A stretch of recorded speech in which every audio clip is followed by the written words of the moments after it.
Welcome back guys. दोस्तों, केंद्र सरकार ने 27 मार्च 2025 गुरुवार को नई कोऑपरेटिव टैक्सी सर्विस सहकारी टैक्सी शुरू करने का ऐलान किया है। इसका उद्देश्य बाइक, कैब और ऑटो सर्विस उपलब्ध कराना है। इस कोऑपरेटिव टैक्सी सर्विस के लॉन्च से ऑनलाइन टैक्सी बाजार में मौजूद कंपनी जैसे ओला, उबर और रैपिडो को चुनौती मिलेगी। गृह मंत्री अमित शाह ने इस योजना का ऐलान किया और बताया कि इस सेवा से होने वाला लाभ किसी बड़े उद्योगपति को नहीं मिलेगा, बल्कि वाहन चालकों को मिलेगा। क्या खबर निकलकर सामने आ रही है, आपको सारी जानकारी मिलने वाली है इस वीडियो में। आप देख रहे हैं आपका पसंदीदा चैनल NVSA कार ड्राइव।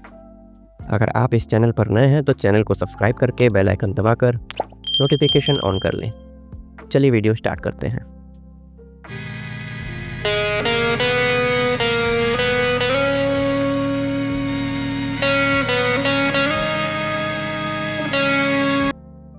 दोस्तों, केंद्र सरकार ने सहकार टैक्सी सेवा लॉन्च की है।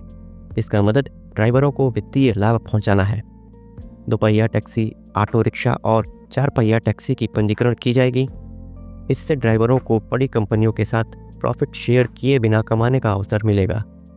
अमित शाह ने कहा कि नई सेवा से वाहन चालकों को सीधा लाभ होगा, साथ ही यात्रियों को सस्ता और भरोसेमंद परिवहन विकल्प भी मिलेगा। भारत में लाखों लोग टैक्सी सर्विस सेक्टर में हैं और इनमें काफ़ी संख्या ऐसे लोगों की है जो ओला, उबर या अन्य टैक्सी सर्विस में ड्राइवर के रूप में जुड़े हैं और इस बात से परेशान हैं कि उन्हें अपनी कमाई का अच्छा खासा हिस्सा शेयर करना पड़ता है। ऐसे में अब केंद्र सरकार ने ओला, उबर जैसी कंपनियों को टक्कर देने के लिए सहकार टैक्सी सेवा शुरू की है। यह सेवा बाइक, कैब और ऑटो जैसी सुविधाएं देगी। केंद्र सरकार के इस कदम का उद्देश्य एक वैकल्पिक ट्रांसपोर्ट सर्विस उपलब्ध कराना है, जहां ड्राइवर बड़ी कंपनियों को बिना बेनिफिट दिए कमाई कर सकेंगे।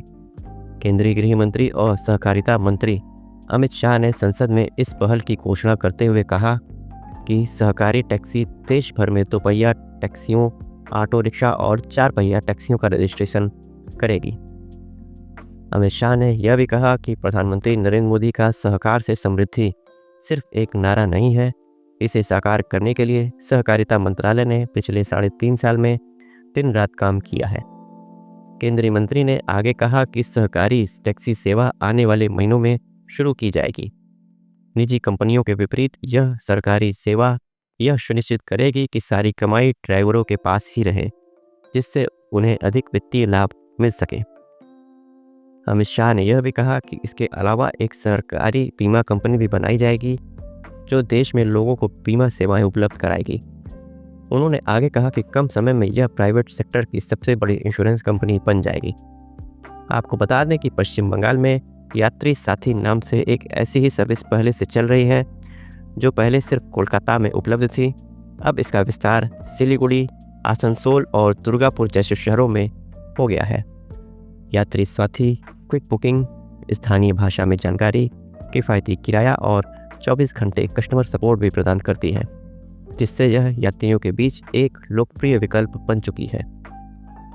आपको बता दें कि साल 2022 में सरकारी ऑनलाइन टैक्सी सेवा केरल सवारी शुरू करने वाला केरल देश का पहला राज्य था। हालांकि कम उपयोग के कारण इसे बंद कर दिया गया है, लेकिन राज्य सरकार अब संशोधित किराए और बेहतर सॉफ्टवेयर के साथ इसे फिर से शुरू करने की योजना बना रही है। तो दोस्तों, आपको यह जानकारी कैसी लगी कमेंट बॉक्स में अवश्य बताइएगा। जाते जाते NVSA कार ड्राइव चैनल को सब्सक्राइब करके बेल आइकन दबाकर नोटिफिकेशन ऑन कर लें। साथ ही साथ इस वीडियो को अपने दोस्तों में शेयर अवश्य कर दें।